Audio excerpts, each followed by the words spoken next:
सव्वा हां पुढं हां बोला. नमस्कार.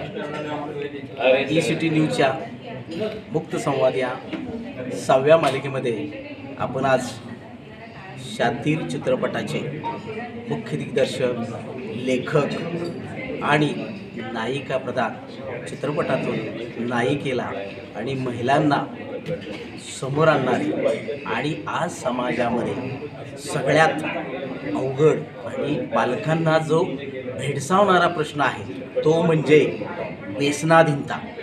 त्याच्यावर त्यांनी गेले 3 महिने अतिशय चांगल्या पद्धतीनं फोटोग्राफी करून भरपूर खर्च करून लोकांच्यापर्यंत चांगला मेसेज पोहोचवण्याचं काम केलेलं आहे.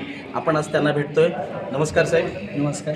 आपण जो शातीर चित्रपट बनवलेला आहे, व्यसनाधीन असणारी मुलं आणि आज जी व्यसनाधीनता आहे ती चाललेली आहे, त्याच्यावर जो प्रकाश टाकलेला आहे त्याबद्दल आपण थोडंसं ई-सिटी न्यूज संवादमध्ये पहिल्यांदा मी ई-सिटी न्यूजचा आभार मानेन की मला 2 शब्द मांडण्याची संधी दिली.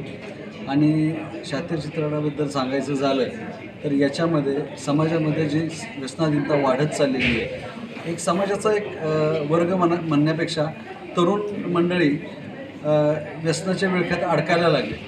तर आमचा हा छोटासा प्रयत्न आहे की समाजात पालकांना, त्या विद्यार्थ्यांना, त्या तरुणाईला सांगावं की व्यसन किती वाईट असतं आणि त्याचे काय दुष्परिणाम होऊ शकतात. मला सांगा, व्यसनाधीनता आता ही जवळजवळ फॅशन झालेली आहे. याच्यावर अटकाव करण्यासाठी पालकांनी कशा पद्धतीनं आपल्या मुलांना मार्गदर्शन करावं? एकतर पालकांचा मुलांशी ना पॉझिटिव्ह सुसंवाद होणं खूप गरजेचं आहे. अगदी बरोबर आहे. म्हणजे मित्रासारखं वागणं खूप गरजेचं आहे. जर पालक मित्रासारखे वागायला लागले मुलांशी तर मुलं फ्री होऊन, निर्भीड होऊन बोलायला सुरुवात करतात. अगदी बरोबर. त्यांना काय आवडतं, काय नाही आवडत, काय घडलं, काय घडायला नाही पाहिजे आणि त्यांना त्याचं स्वातंत्र्य द्यावं की त्यांनी बोलतं व्हावं. की आपण आत्तापर्यंत पाहिलं की आपल्याकडे मोठी माणसं लहान मुलांना शक्यतो म्हणतात तू बोलू नकोस, काय असं नको आहे. त्यांना बोलू द्या, त्यांना त्यांचे विचार व्यक्त करू द्या. जर त्यांनी विचार व्यक्त केले तर नक्कीच त्यांनी जी गोष्ट पाहिलेली आहे ती घरात येऊन ते बोलल्याशिवाय राहणार नाही. असंच आहे. म्हणजे मला असं विचारायचं आहे, आता तुम्ही सुंदर पद्धतीने चित्रपट केलेला आहे. आज शाळा कॉलेजमध्ये जे घडतं ते तुम्ही दाखवलेलं आहे. हे जर तुम्ही तुमचा चित्रपट घेऊन शाळा कॉलेजपर्यंत जाणार का? हो, नक्कीच जाणार.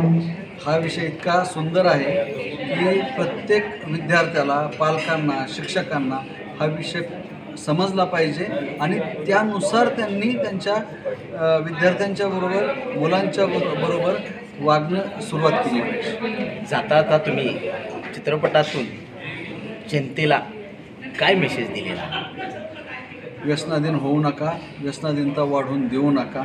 फक्त शासनाचंच काम नाही तर हे आपलं घरातून काम चालू करणं गरजेचं आहे. अंतःकरणातून सगळ्यांनी प्रयत्न करणं गरजेचं आहे. ज्या पद्धतीनं आपले देशाचे पंतप्रधान इंटरनॅशनल टेररिझमसाठी प्रयत्न करत आहेत की तो संपवावा, तसा माझा छोटासा प्रयत्न आहे की हा इंटरनल ड्रग टेररिझम आहे, अंमली पदार्थाचा दहशतवाद आहे, तो संपला पाहिजे. धन्यवाद साहेब.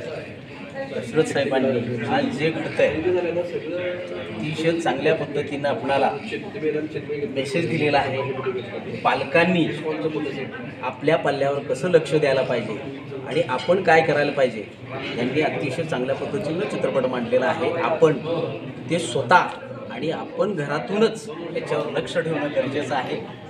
सरकारनं लक्ष ठेवल्यापेक्षा घरच्यांनी लक्ष कशा पद्धतीने ठेवा या चित्रपटातून त्यांनी मांडलेलं आहे.